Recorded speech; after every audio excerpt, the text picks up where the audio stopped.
159명이 목숨을 잃은 이태원 참사. 하지만 그날 밤 한 장면이 지금까지도 논란이 되고 있습니다. 사람들이 압사당할 것 같다며 112에 신고하던 그 순간 용산구청장은 무엇을 하고 있었을까요? 2022년 10월 29일 밤 10시 49분 박희영 용산구청장이 한 인물에게 사진을 보냅니다. 사진의 내용은 이태원 상황이 아니었습니다. 대통령실 앞에 붙어있던 전단지 제거 작업 사진이었습니다. 그리고 2분 뒤 밤 10시 51분 같은 내용이 메시지가 다시 전달됩니다. 그 시각 이태원 골목에서는 이미 사람들이 쓰러지고 있었습니다. 도대체 그날 밤 무슨 일이 있었던 걸까요? 2022년 10월 29일 할로윈을 앞둔 토요일 밤 이태원에는 수많은 인파가 몰렸습니다. 저녁 8시 이후 용산구청에는 인파 관련 민원, 전화가 들어오기 시작했습니다. 밤 9시가 되자 상황은 더 심각해졌습니다. 이태원 골목이 사람들로 가득 차면서 112 신고가 폭주하기 시작합니다. 사람들이 너무 많다, 압사당할 것 같다. 하지만 상황은 통제되지 않았습니다. 밤 10시 15분 이태원 골목에서 첫 사망 신고가 접수됩니다. 그리고 밤 10시 43분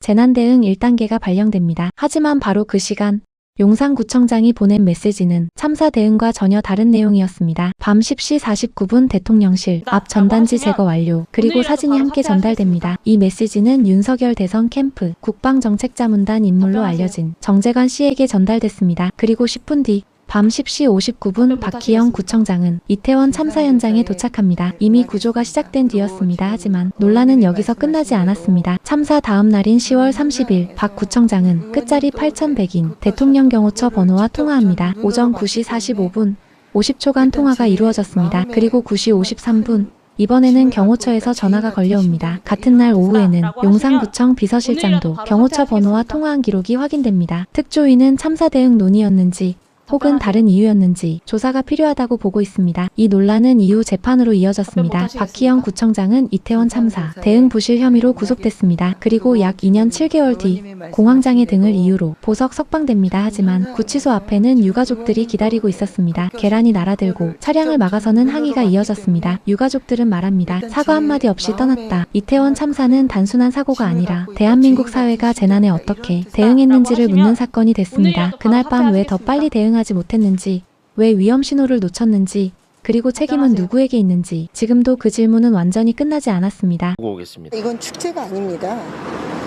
축제면 행사의 내용이나 주최 측이 있는데 내용도 없고 그냥 할로윈 데이에 모이는 일종의 어떤 하나의 그런 현상이라고 봐야 되겠죠. 아, 이건 난 진짜 너무너무 악마처럼 보이는데 이게 이제 세상에 알려지다 보니까 서울시가 이거 취소했죠. 그러니까 뭐 이태원 참사 유가족 분들은 물론이고 시민대책회의에서 굉장히 반발했죠. 그리고 여론도 급격하게 안 좋았습니다. 그러니까 서울시가 지난 27일에 공식 입장을 내고 이걸 취소했거든요. 그러면서 은근슬쩍 용산구 책임론을 제기합니다. 필요 이상으로 수상을 과도하게 홍보했다. 그래서 대상을 취소했다. 뭔 소리야 그게. 얘기를 해서 이거 홍보할 줄 몰랐다는 거예요. 그러니까 서울시나 오세훈 시장도 굉장히 비겁하죠. 아니 상은 알리라고 주는 거죠. 그렇죠. 상 자체가 돈이 돼? 네. 내가 이렇게 상 주면 너 이걸로 알리고 자랑하고 그렇죠. 당연하죠. 홍보하려는 이 재미로 목적이지. 살아 이걸로 네. 상 주는 건데 홍보할 줄 몰랐대.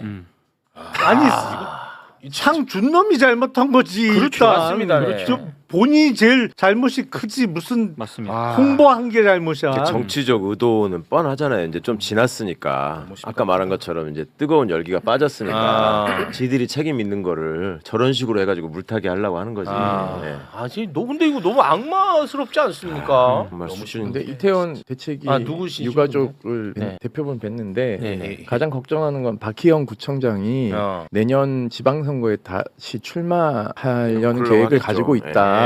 진짜로? 그런 얘기 들었어요. 유가족들한테. 그래서 그게 가능할까요? 라고 했는데 제가 저 상을 주는 거는 그런 의도성이 다분하지 않나라는 생각이 들고 지금 국민의힘 스탠스면 저는 공천 죽어도 남을 거라고 생각합니다. 저것도 출마용으로 저렇게 해가지고 네, 이거 네, 수상 맞습니다. 이거 쓰려고 그러는 네네 거죠. 그렇습니다. 나는 책임 없다. 난 이런 상도 받았다. 네. 둘 다. 와 또 나온다고.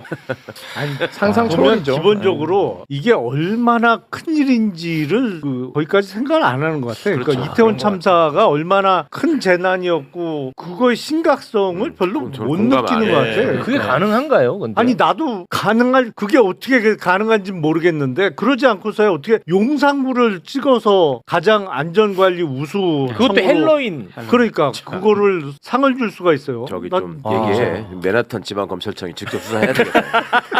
아니 이런 일 이렇게 하는 거 그걸 또 끝났어. 하지 아니, 말고. 거기는 VC 뭐- 끝났잖아. VC 끝났습니다. 우리 네. 맨하탄 지검 해야 돼. 임금이 나오셨네. 단할 건이 없어서 안 된다니까. 단할 건이 없어서. VC는 저 끝났습니다. 네. 갑자기 우리 임태훈 소장님이 나오신 이유가 있습니다. 임태훈 소장님은 군 인권센터 소장님이잖아요. 인권에 대해서 굉장히 관심이 많은 분인데 관련 이야기를 좀 나눠볼까 해서 저희가 모셨습니다. 국민의 인권을 보호하라고 만든 게 바로 국가인권위원회예요. 그런데 국민의 인권을 유린한 내란 우두머리 윤석열의 인권을 우리가 좀 보호하자라는 공고안을 국가인권위에서 의결을 한 적이 있었죠. 기억나죠? 근데 그 이유에 대해서 사람들이 잘 몰라요. 그냥 한번 분노하고 말았는데 야 이거 진짜 열받더라고. 내란 우두머리 윤석열의 인권을 보호하자는 권고안이 의결됐어. 그 다음에 이 권고안을 대한민국에 존재하는 모든 수사기관이 그렇게 하겠다고 또 회신을 했더라고. 다 수용하겠다. 수용하겠다고 또 했어. 네. 난 몰랐네. 저는 이렇게 수용률이 높은 거 처음 봤어요. 다 수용했어요. 통상적으로 어떻게 하냐면 불수용을 하면 나중에 불수용이 끊기니까 이것을 답변을 교묘하게 해요.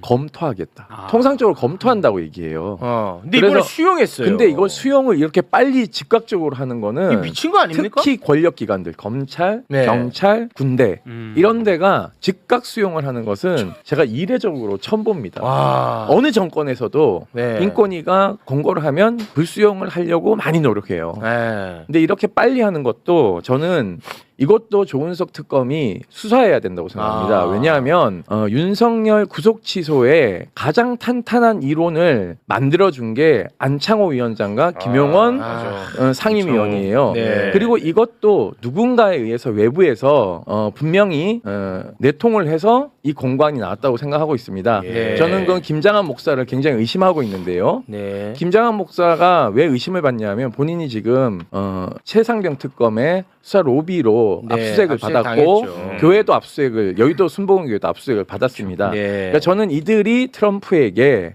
로비해서 특검 내란 특검과 최상병 특검을 국제적으로 이제 트럼프를 경노하게 만들어서 네네네. 국제적으로 수사 외압을 행사하려고 했다라는 네, 거. 그 얘기는 네. 저희가 다 했으니까 네네. 그거는 그 정도로 정리하겠습니다. 네네. 시간이 없어서 죄송합니다. 네네네. 자, 이런 어처구니 없는 일들을 했었어요. 대한민국 국가인권위에서. 맞아요. 그런데 이 와중에 이 얘기를 하려고 이제 모신 거예요. 네. 이 와중에 국민의힘이 인권위 상임위원 두 사람을 또 추천을 했거든요. 두 명을. 예. 그런데 역시 또 인권위에 가장 부적합한 사람들을 어디서 잘도 골라가지고 땅을 캐가지고 이 두 사람을 끌어올려서 추천을 했습니다. 누군지 소개를 좀 부탁드리겠습니다. 일단 이상현 숭실대 교수인데요. 상현. 이분 간단하게 소개를 해드리면